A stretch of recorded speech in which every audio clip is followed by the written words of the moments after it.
of the party. For other reason, acquire or dispose of assets or incurs or settle liability fixed in a foreign currency. You sell something, let's say your company to a division to a foreign company. Now, aspects of cross-border transaction. This cross-border transaction, we are going to see how we are going to account it. The transaction are recorded at spot rate. Let's say a TCS is recording a transaction. Account receivable to sale $1 million will be recorded at today's spot rate. Now there will be gain and loss. We have seen what is the risk for TCS. When the foreign currency appreciate, it is good for them. If it depreciate, it is a loss situation. So you will look at the exchange rate at the reporting date and when you are settling also.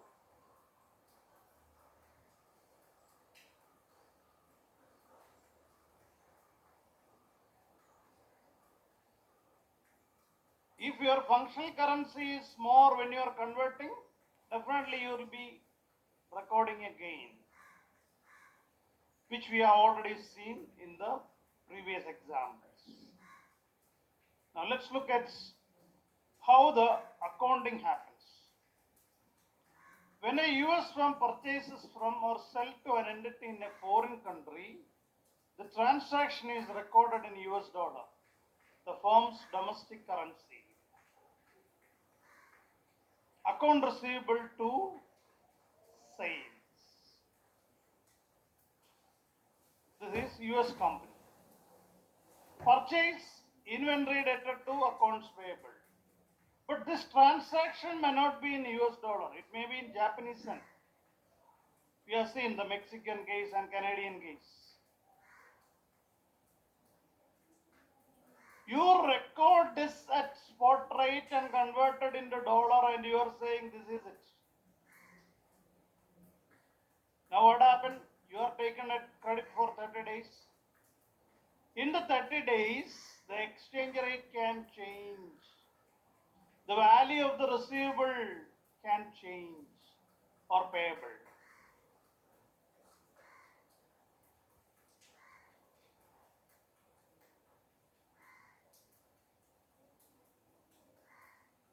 We are not living in a world where exchange rate is fixed. No, it will fluctuate on daily basis. So you are in a situation where there is loss or gain due to foreign exchange movements.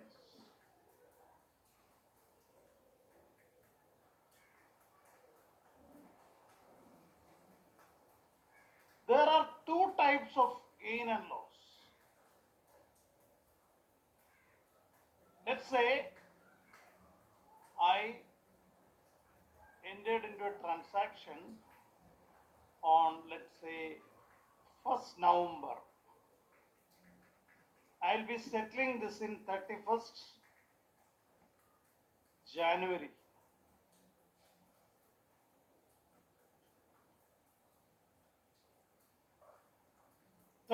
January, I really settle cash. There is a cash flow element. That means money I had to pay. But in between, we have 31st December. 31st December, what I am supposed to do? I had to prepare a balance sheet and P&L. Balance sheet, for balance sheet, I had to convert this foreign currency reserve, receivables and payables into my currency. I need to translate them. I need to revalue them, but there is no cash payment to the party. The payment will happen in 31st January.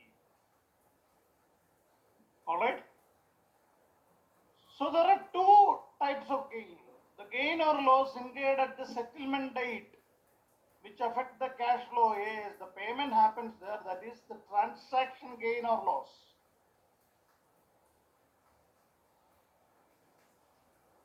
And another type of gain or loss is what? It will not affect the cash flow. It is called a translation gain or loss. It just happens within the finance department. 31st December, I am saying, let's say $1 million is, let's say at 76, it is 7.6 crores. But am I getting 7.6 crore? No. But when the parties settle it, I will get the money. So there is transaction gain, which means that the settlement, the real payment. But in between a balance sheet, for balance sheet purpose, if you just translate it, it is called a translation gain. Understand? Quarterly, half yearly, monthly, or you will do within the accounting department, you will convert it. Now, how you account, we will see with an example. In fact, there are two transaction perspectives.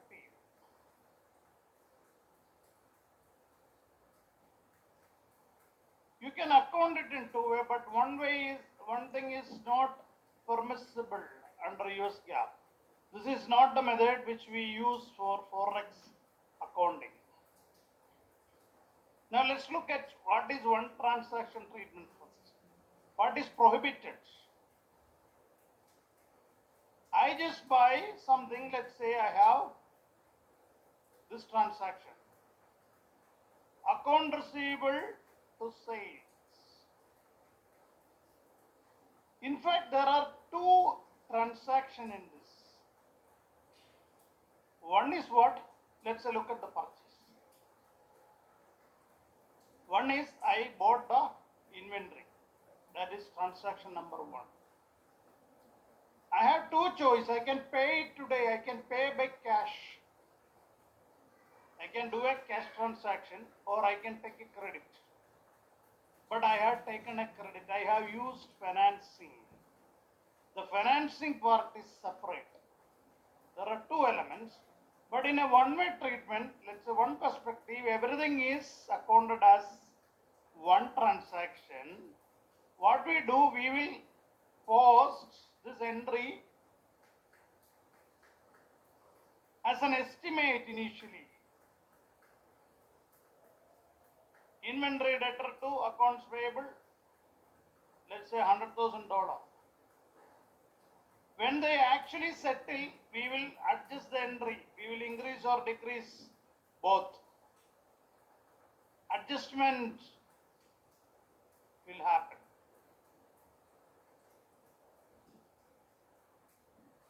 When the cash received or paid from the purchase or sale is known. This one transaction perspective emphasizes the cash payment aspect of the exchange and views the transaction as incomplete till it is finally settled. It is just a buying the transaction or selling. The financing aspect you are not into looking into it. So for you it is an estimate initially, then you will adjust it. So this is impermissible, this perspective. What is allowed or what should be done under US GAAP or any other accounting treatment? Two transaction treatment. What is the rationale for two transactions?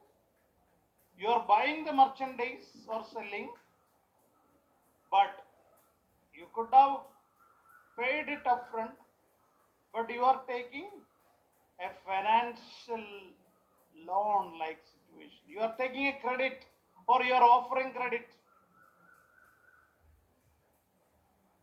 In the process, when you are taking that financing decision, there is a foreign currency loss or gain situation.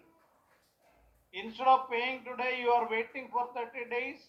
In between, if exchange rate is changing, yes, there will be gain or loss. You need to identify the gain or loss. Not just this one account, no. Let us specifically account for the foreign exchange loss. Do one thing, to read A1 and 2.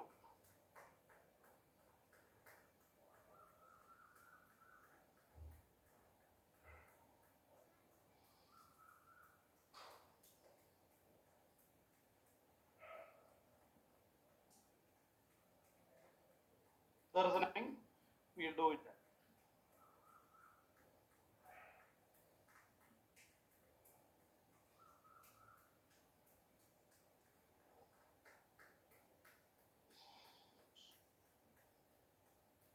To be recorded.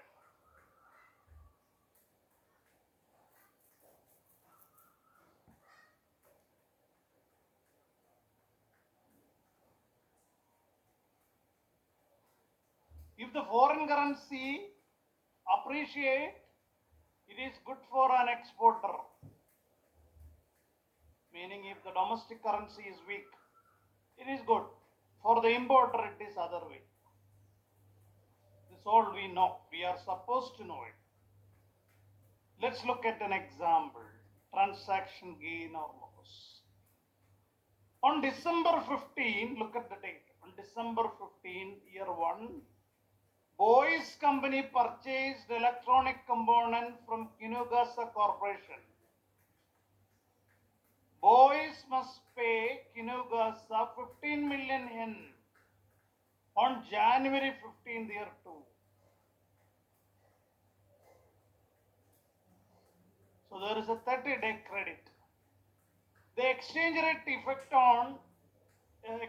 in effect on December 15, year 1 was 0.01015 per yen. When the transaction was effected, that was exchange rate. So what we are supposed to do? We have to record the transaction at spot rate. How we are going to do it? Inventory, take the calculator and see whether 15 million into 0.01015 per yen, what is the number you are getting? You will be getting 150 to 250. Inventory debtor to accounts payable.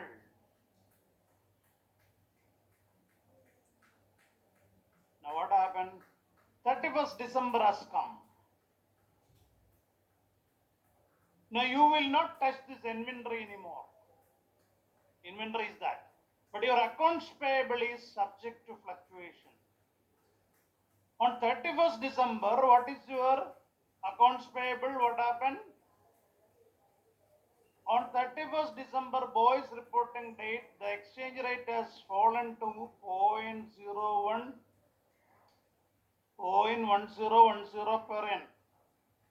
So you calculate. Now what is your payable now? 15 million, right? Into 0.01010.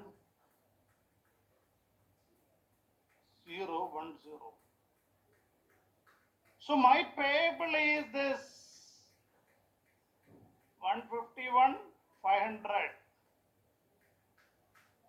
How much I recorded? 150 to 250. So my payable is less now. Correct? How much less? By $750. I am a US company, my accounts will be in US dollar. So I have to debit my accounts payable. Look at the entry.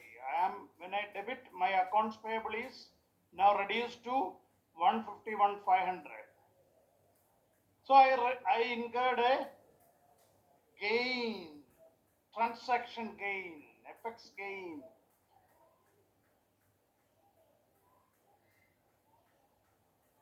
This is a transaction. Actually, it's translation, FX impact. They are not settling. Now, what happened on January 15th? At that day, the yen rate has gone to 0.0102. Okay, now your accounts payable in your book is 151,500 only. 151,500 you will be debiting because you are paying. But how much you are supposed to pay? 15 million into 0.0102, which is 153,000. From your bank or cash, you have to pay 153,000 in your books. Now accounts payable is 151,500. What is the gap? You paid more. There is a loss. Remember whatever hedging we studied? The hedging is to reduce this type of loss. You understand the transaction? You will get questions in the exam. If you have doubt, you should ask me.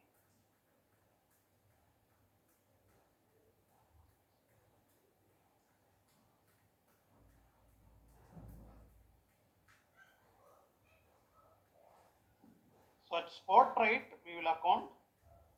Then we will revalue whatever the gain and loss will go to the FX gain or loss.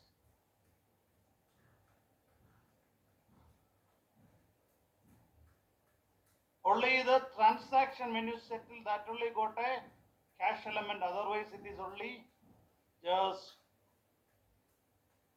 translation effect.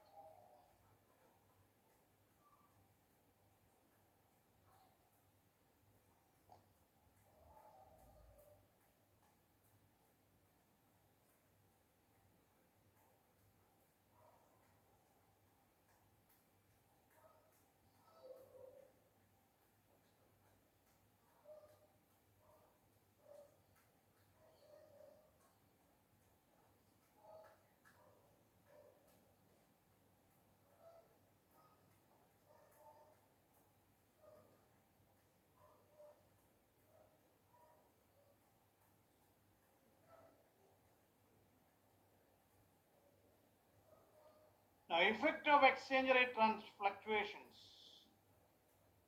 When you make a sale, you will have a receivable. If that receivable currency, that foreign currency appreciate, you will end up with a gain, transaction gain. If it is a depreciation situation, it is a loss. The reverse is the case for a purchase. TCS and Indian Oil, again they are saying the same thing.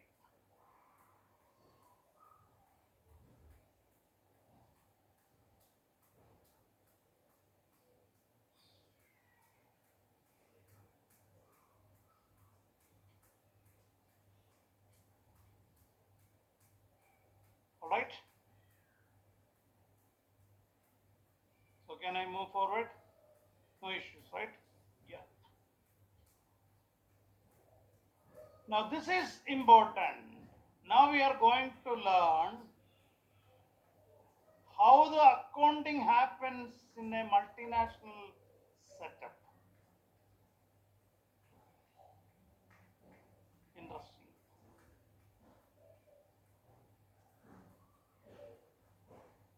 Let's look at the case of UK company. Microsoft is registered in UK. They had to prepare the financials.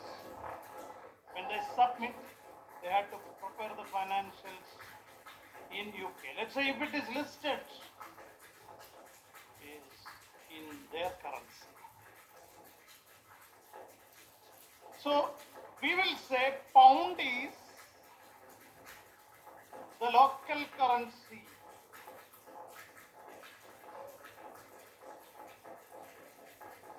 Local currency.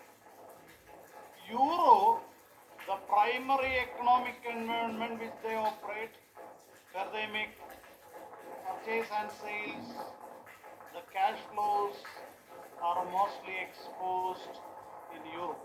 That is called functional currency.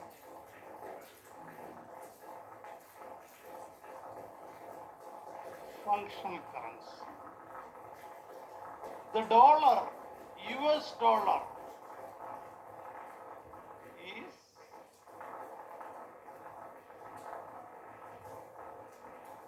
reporting currency.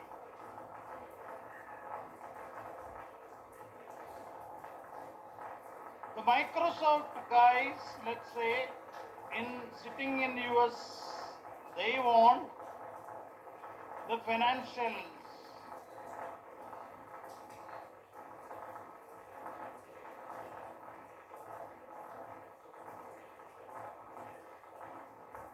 They will report in reporting currency, which is US dollar. But we are here. We are in the local currency. Straight away from local currency to US dollar you can't go. First you have to, if you are maintaining your books not in functional currency, first you have to do is, you have to convert that into functional currency through a process called remeasurement.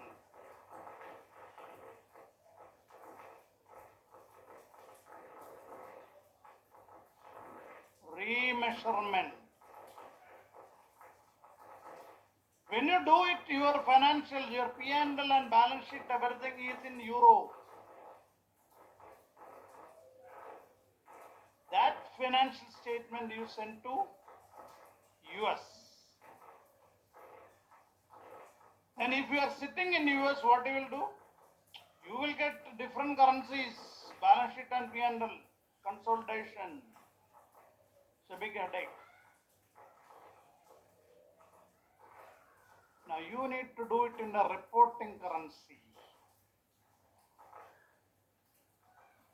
You will translate all the financials, P&L and balance sheets into US dollar. That is called a translation.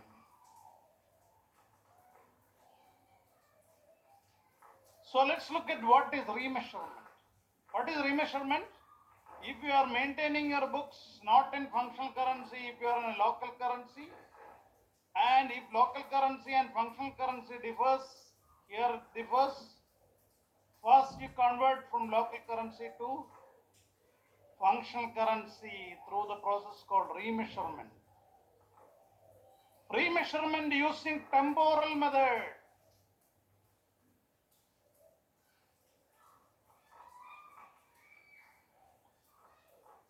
Once you do, then they are translated into reported currency using the old current method. Translation. We are going to see what it is.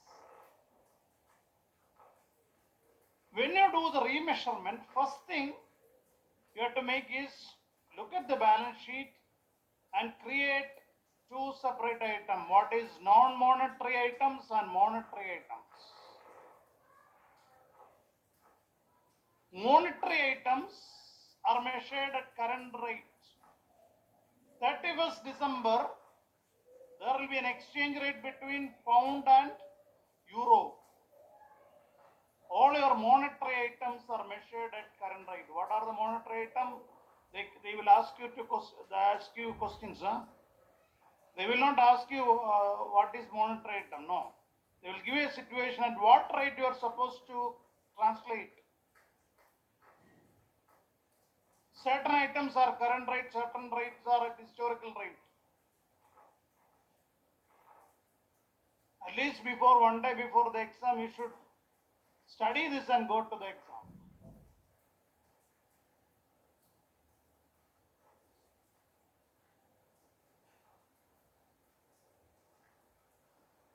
Now, receivable, monetary assets, payable, monetary assets, inventories carried at market, marketable securities carried at fair value.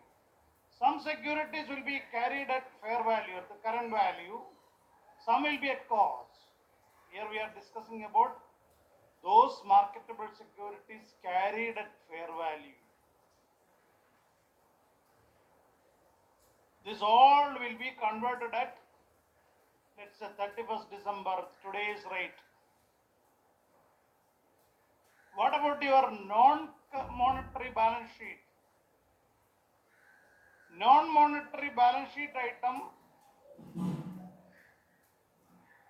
your P&L, you are generating income for 365 days. You are supposed to do it at the historical rate. All your P&Ls will be need to be converted into historical rate. Now the issue is, okay, 365 days you might have done sales and purchase. It is virtually impossible to apply 365 rates. So normally people take an average for P&L, okay? In our case, we used to take quarterly average.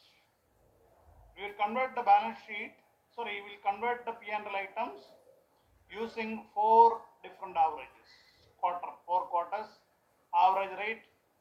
We will take, even the auditor will check the rates. How you got the rate, from where you took it, where is the average, how you calculate the average, show me how you convert it. If you are an auditor, you should have a good idea about all this.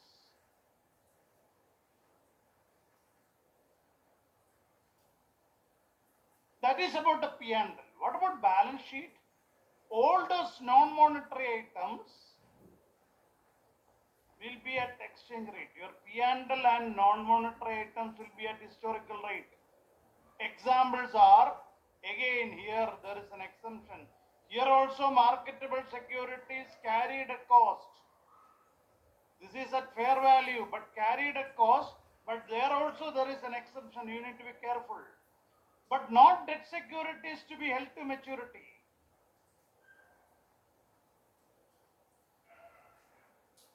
There are different types of securities. Held for trading, available for sale, held to maturity.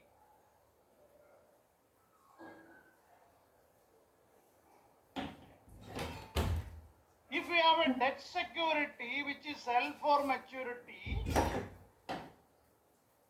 you will be recording at cost. But if you have debt securities in that category, it should be converted at the current rate. That is the meaning. All marketable securities which is recorded at cost should be converted at historical rate,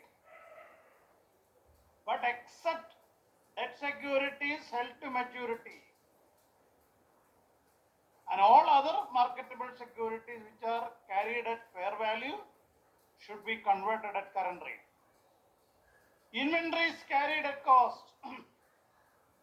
See, there can be situation.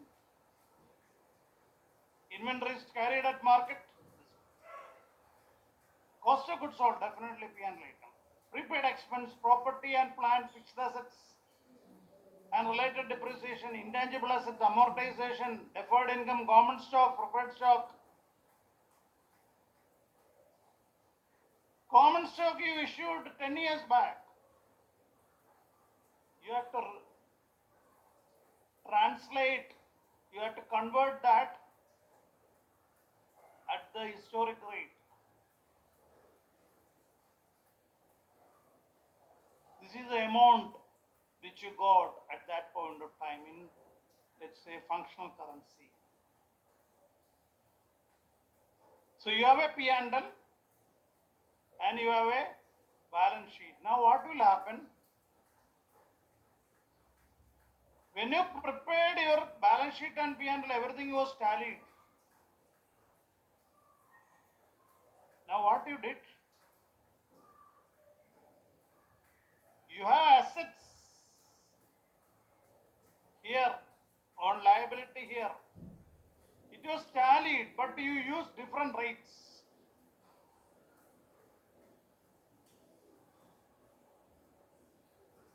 There are assets and liabilities which you converted into functional currency using different rates. What will happen? Your situation will be like asset will be more than liability, or asset will be less than liability. Your balance sheet will not tally. There is a loss or gain. If you have more assets than the liability, it's a gain for you.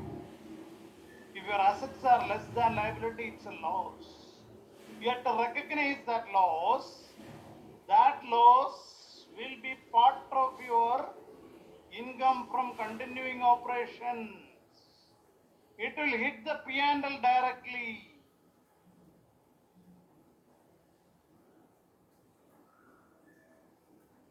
Any net gain or loss on remeasurement of monetary assets and liability is recognized in its current income from continuing operation. This accounting treatment was adopted because gain or losses on remeasurement affect functional currency cash flows. Maintaining the records of a subsidiary in local currency and not the functional currency increase earnings volatility. If Microsoft was doing this practice, what will happen? Their P&L will be affected. Their earnings per share will be affected. Their net income will be affected. All the ratios, everything will get affected. So you know what is remeasurement using temporal method. Two type of exchange rate. One is the spot rate, the other one is historic rate.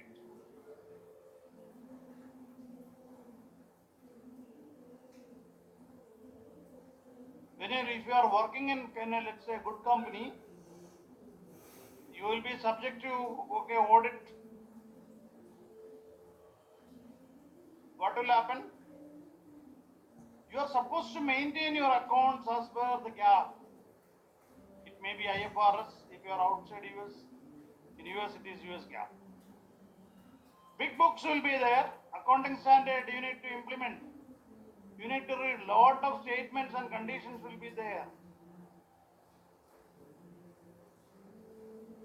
Probably your boss will give you the book. Okay, you read this. And if you are sitting as a boss, you should know what it is. Whether whatever he has done is correct. You should explain him, guide him. And if you are an accountant, you should understand what your boss is saying.